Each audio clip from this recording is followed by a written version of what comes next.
दोस्तों मैं सत्यम मिश्रा आप सभी का टेक्निकल के यूट्यूब चैनल पे स्वागत और अभिनंदन करता हूं। दोस्तों आज ये ईवीएस का प्रैक्टिस सेट नंबर 11 लेके आया हूं जो कि आपके सीटेट जुलाई एग्जाम के दृष्टि से अति महत्वपूर्ण है। दोस्तों चलिए स्टार्ट करते हैं आज की क्लास का पहला प्रश्न। दोस्तों यहाँ पे आपके सामने पहला प्रश्न दोस्तों देखिए क्या पूछ रहा है कि पके हुए चावल को किस कारण से रेफ्रिजरेटर में अधिक समय तक संरक्षित किया जा सकता है। निम्न ताप पर रोगाणु निष्क्रिय हो जाते हैं, निम्न ताप पर रोगाणु नष्ट हो जाते हैं और मर जाते हैं, भोजन में नमी की मात्रा निम्न ताप पर कम हो जाती है और रेफ्रिजरेटर में कुछ रसायन होते हैं जो कि रोगाणुओं को मारते हैं। तो पके हुए भोजन को किस कारण से रेफ्रिजरेटर में अधिक समय तक संरक्षित किया जा सकता है। तो दोस्तों आपको बता दें कि जो निम्न ताप होता है, निम्न ताप पर जो भी रोगाणु होते हैं निष्क्रिय हो जाते हैं, मतलब वो काम नहीं करते हैं। निष्क्रिय का मतलब होता है दोस्तों कि उनके जो कार्य करने की क्षमता होती है वो खत्म हो जाती है। नहीं तो आपको बता दें कि जो भी चावल होता है दोस्तों वो आपका ख़राब हो जाएगा। अगर उसको बाहर रख देंगे और दोस्तों तापमान उसका बदलता रहेगा तो कुछ समय के बाद चावल जो होता है वो ख़राब हो जाता है। और चावल को रेफ्रिजरेटर या जिसको फ्रिज बोलते हैं उसमें अधिक समय तक संरक्षित किया जा सकता है, क्योंकि निम्न ताप पर रोगाणु जो होते हैं वो क्या होते हैं, निष्क्रिय हो जाते हैं, काम करना बंद कर देते हैं। चलिए अगले प्रश्न पे चलते हैं। प्रश्न संख्या 2 है दोस्तों कि कक्षा 5 का राकेश आमतौर पर अपना दत्त कार्य समय पर ईवीएस शिक्षक को जमा नहीं करता। सबसे अच्छा सुधारात्मक उपाय निम्नलिखित में से कौन सा हो सकता है। तो कोई बच्चा है दोस्तों जिसका नाम राकेश है, वो आमतौर पर जो उसको कार्य दिया जाता है, गृह कार्य दिया जाता है, उस समय पर शिक्षक को जमा नहीं करता। तो इसमें सुधारात्मक उपाय निम्नलिखित में से कौन सा हो सकता है। इसे प्रचार के संज्ञान में लाएंगे, उसे खेल कक्षा में जाने से रोक देंगे, राकेश की अनियमितताओं का पता लगाएंगे और उसे परामर्श प्रदान करेंगे, माता पिता को उसकी अनियमितताओं के बारे में एक लेख लिखेंगे।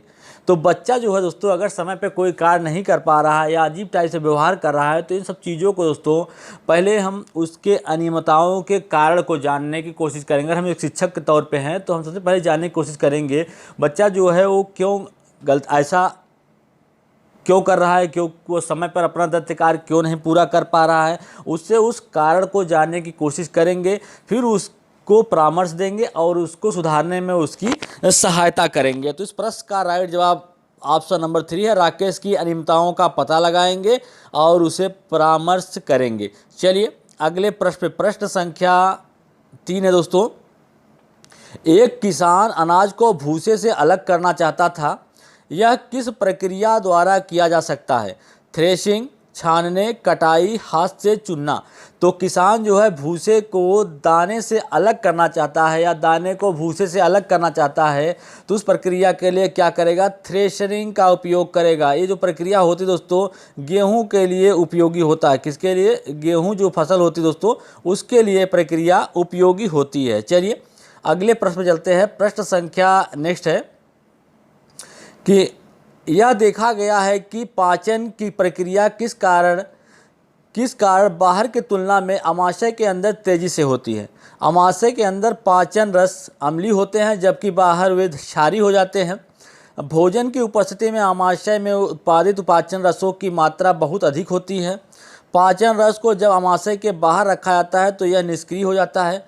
भोजन का अमाशय में मंथन होता है जिससे तीव्र किण्वन क्रिया के लिए पृष्ठीय क्षेत्रफल बढ़ जाता है। तो इस ऑप्शन का जो राइट जवाब होगा दोस्तों इस प्रश्न का वो ऑप्शन नंबर 4 होगा, क्योंकि भोजन का जो अमाशय में मंथन, भोजन जब जाता है दोस्तों अंदर तो उसमें क्या होता है, अमाशय में जाने के बाद उसका क्या होता है, तेज़ी से मंथन होता है और वहाँ पे तीव्र किण्वन प्रक्रिया के लिए, तीव्र से किण्वन की जो प्रक्रिया हो दोस्तों उसके जो उसका पृष्ठीय क्षेत्रफल होता है वो भी बढ़ जाता है और एंजाइम जो होता है तेज़ी से निकलना शुरू हो जाता है। चलिए आगे चलते हैं। प्रश्न संख्या नेक्स्ट देखते हैं कि एक नींबू सामान्यतः पानी में डूब जाता है लेकिन खारे पानी में तैरता रहता है। खारे पानी का घनत्व तो सामान्य पानी से अधिक होता है। नमक के पानी में नींबू का घनत्व तो बढ़ जाता है। सामान्य जल का घनत्व तो खारे जल से अधिक होता है। खारे पानी में नींबू का घनत्व तो कम हो जाता है। तो दोस्तों ये सारी प्रक्रिया किसकी है, घनत्व का है। अगर जिस पानी का घनत्व तो ज़्यादा रहेगा उस पे जो वस्तु है वो तैरेगी और जिसका कम हो जाएगा वो क्या, वस्तु डूब जाएगी। तो खारे पानी का घनत्व जो होता है सामान्यतः सामान्य पानी से अधिक होता है। इस कारण जो नींबू होता है सामान्यतः पानी में डूब जाता है और लेकिन खारे पानी में तैरता रहता है। चलिए अगले प्रश्न पे प्रश्न संख्या नेक्स्ट है कि भारत्तोलकों को सामान्यतः अधिक मांसपेशियां और शारीरिक द्रव्यमान बनाने की आवश्यकता होती है। इस उद्देश्य के लिए उन्हें एक ऐसा आहार लेने की आवश्यकता होती है जो समृद्ध होते हैं कार्बोहाइड्रेट से, वसा से, विटामिन से या प्रोटीन से। तो भारत्तोलकों को सामान्यतः ज़्यादा मांसपेशियों और द्रव्यमान बनाने की आवश्यकता होती है। इसके लिए उन्हें ऐसे पदार्थों की ज़रूरत होती है जिसमें प्रोटीन जो हो वो अधिक मात्रा में पाया जाता हो। तो इस प्रश्न का राइट जवाब क्या होगा? ऑप्शन नंबर 4 हो जाएगा। चलिए आगे चलते हैं। क्वेश्चन नंबर नेक्स्ट है कि रेखा की माँ प्रतिदिन तालाब से एकत्रित जल में फिटकरी मिलाती है ताकि हल्के निलंबित अशुद्धियों के अवसादन के लिए, कठोर जल को मृदु बनाने के लिए, जल में कीटाणुओं को मारने के लिए, जल को रंगहीन करने के लिए। तो रेखा की जो माँ दोस्तों प्रतिदिन जब तालाब से पानी ले आती है तो उसमें कुछ न कुछ अशुद्धियाँ होती हैं या कुछ अशुद्धियों के कण होते हैं। उन्हीं कणों को उसमें से हटाने के लिए या उन फिटकरी मिला देने से दोस्तों जो पानी में अशुद्धियों जो कण हैं वो नीचे की तली में बैठ जाते हैं, जिसके कारण जो पानी होता है वो उपयोग करने योग्य हो जाता है। तो इस प्रश्न का राइट जवाब ऑप्शन नंबर फर्स्ट होगा। चलिए आगे चलते हैं। प्रश्न संख्या नेक्स्ट है किसके नेतृत्व में चिपको आंदोलन को मजबूती दी गई थी? अमृता देवी बिश्नोई, मेघा पाटकर, AK बनर्जी, सुंदरलाल बहुगुणा। तो दोस्तों आपको बता दें चिपको आंदोलन जो था इसमें ये था कि चिपको आंदोलन उत्तराखंड राज्य से संबंधित था। वहाँ पे वृक्षों को बचाने के लिए, वहाँ पे जो वृक्ष थे दोस्तों उसको बचाने के लिए 1970 में ये आंदोलन वहाँ पे किया गया था। जब वृक्षों की कटाई हो रही थी तो वहाँ के लोगों ने वृक्षों से चिपक के उसकी रक्षा की थी और इसी आंदोलन को चिपको आंदोलन का नाम दिया गया था। और किसके नेतृत्व में इसको मजबूती मिली थी? सुंदरलाल बहुगुणा जो थे दोस्तों उनके नेतृत्व में इस आंदोलन को बहुत ज़्यादा मजबूती मिली थी। चलिए आगे चलते हैं। प्रश्न संख्या नेक्स्ट है प्रश्न पत्र तैयार करते समय रश्मि को निम्नलिखित चरणों में से का पालन करना सिखाया जाता है? प्रश्नों को लिखना, प्रारूप तैयार करना, प्रश्नों का संपादन या रूपरेखा तैयार करना। तो सबसे पहले क्या करना होता है दोस्तों? सबसे पहले प्रश्नों का प्रारूप तैयार किया जाता है, उसके बाद उसकी क्या होती है? रूपरेखा। ठीक है, फिर प्रश्नों को लिखा जाता है, उसके बाद उसका संपादन किया जाता है। तो बता दें आपको कि इसका जो राइट जवाब होगा सेकंड, फिर फोर्थ, फिर आपका फर्स्ट और उसके बाद 3। तो जिस ऑप्शन दोस्तों ये सारी चीज़ें आपको दिखाई दे वही इसका राइट जवाब हो जाएगा। तो ऑप्शन नंबर सेकंड इसका राइट जवाब होगा। चलिए आगे चलते हैं। प्रश्न संख्या नेक्स्ट पे रक्त समूह O वाले पुरुष का विवाह रक्त समूह A वाली महिला से होता है तो उसके पहले बच्चे का रक्त समूह O होने के कितने संभावनाएं हैं? तो रक्त जो समूह था दोस्तों इसकी खोज किसने किया था? कार्ल लैंडस्टीनर ने रक्त समूह की खोज की थी और उन्होंने रक्त कितने प्रकार बताया था? A, B और O, यही रक्त के उन्होंने टाइप बताए थे। और यहाँ पे पूछा जा रहा है कि अगर एक पुरुष जो है उसका रक्त समूह O है और विवाह जो है रक्त समूह A वाली महिला से हो जाता है तो O रक्त समूह होने की कितने % चांसेस हैं? तो आपको बता दें दोस्तों सिर्फ 50% चांसेस हैं। कितने? 50% चांस है O समूह का। तो इस प्रश्न का राइट जवाब क्या हो जाएगा? ऑप्शन नंबर फर्स्ट होगा। चलिए आगे चलते हैं। प्रश्न संख्या नेक्स्ट पे निम्नलिखित में से कौन सा प्राथमिक विद्यालय में EVS पढ़ाने के उद्देश्यों में से एक को दर्शाता है? शिक्षार्थियों को तकनीकी शब्दों और परिभाषाओं से अवगत करवाना, EVS से संबंधित तकनीकी शब्दों का आकलन करना, शिक्षार्थियों को उन पुस्तकों के बारे में सूचित कराना जिन्हें उन्हें अपने ज्ञान का विस्तार करने के लिए पढ़ाना चाहिए, बाहरी दुनिया के साथ स्कूल में शिक्षार्थियों के अनुभव को जोड़ना। दोस्तों बिल्कुल सही, ऑप्शन नंबर 4 इसका राइट जवाब होगा क्योंकि EVS विद्यालय में EVS पढ़ाने का मेन उद्देश्य यही होता है कि जो बाहरी दुनिया का ज्ञान है दोस्तों उसको स्कूल के शिक्षार्थियों के अनुभव के साथ जोड़ना। और EVS पढ़ाने का मेन उद्देश्य होता है कि ताकि जो प्रदूषण हो रहा है दोस्तों उस प्रदूषण के प्रति लोगों को जागरूक किया जाए ताकि प्रदूषण जो है वो कम हो सके। और बाहरी दुनिया के साथ स्कूल में शिक्षार्थियों के अनुभव को जोड़ने के लिए ही EVS पढ़ाया जाता है, इसका मेन उद्देश्य यही है। चलिए आगे चलते हैं। प्रश्न संख्या नेक्स्ट है माउंट एवरेस्ट किसका हिस्सा है? भारत, तिब्बत, नेपाल, म्यांमार। तो माउंट एवरेस्ट दोस्तों आपको बता दें कि इसका एक हिस्सा कहाँ पे? नेपाल में है, नेपाल।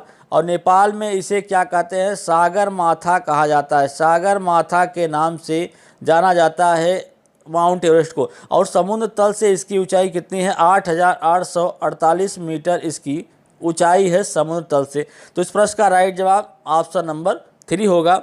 चलिए अगले प्रश्न पे चलते हैं दोस्तों। यहाँ पे एक प्रश्न पूछा है, मैप से रिलेटेड है, कि एक शहर के नक्शे पर यह उल्लिखित था, पैमाना 1 सेमी बराबर 110 मीटर। यदि मानचित्र में दो क्षेत्रों के बीच की दूरी 15 मीटर है, तब दोनों क्षेत्रों के बीच की वास्तविक दूरी क्या होगी? दोस्तों यहाँ पे दे रखा है कि 1 सेंटीमीटर बराबर 110, ठीक है। तो यहाँ पे 110 दे रखा है, तो यहाँ पे और जो दो क्षेत्रों के बीच की दूरी है वो कितना है? 15 सेंटीमीटर। अब इस सेंटीमीटर को मीटर बदलने के लिए यहाँ पे 110 से मल्टीप्लाई कर देंगे, तो यहाँ पे दोस्तों मिल जाएगा 1650। 1650 क्या हुआ? मीटर आ गया। और यहाँ पे जो दूरी पूछ रहा है वो किस में बताना है? किलोमीटर में दूरी को बताना है।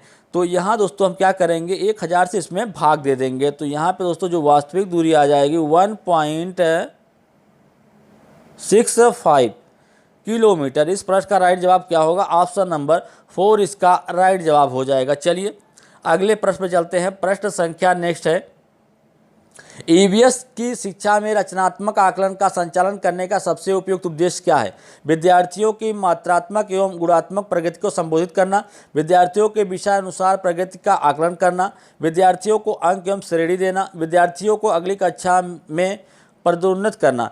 तो दोस्तों पदोन्नत का मतलब ये होता है कि बच्चे को रचनात्मक आकलन संचालन करने का सबसे महत्वपूर्ण उद्देश्य होता है कि विद्यार्थियों की जो मात्रात्मक और गुणात्मक प्रगति है उसका क्या करना? संबोधन करना, न कि विद्यार्थियों को विषय अनुसार प्रगति का आकलन करना, न तो विद्यार्थियों को श्रेणी के अनुसार बांटना। ये सारी चीज़ें दोस्तों ईवीएस शिक्षा में रचनात्मक आकलन संचालन का उद्देश्य नहीं है। सिर्फ उद्देश्य यही एकमात्र है, विद्यार्थियों के मात्रात्मक एवं गुणात्मक प्रगति को संबोधित करना। चलिए आगे चलते हैं। प्रश्न संख्या नेक्स्ट है, एक परिकल्पना का बार बार प्रशिक्षण किया जाता है और इसे गलत नहीं पाया जाता, बन जाता है सिद्धांत, नियम, खोज या मूल अवधारणा। तो दोस्तों इस प्रश्न का जो राइट जवाब होगा क्या होगा? सिद्धांत।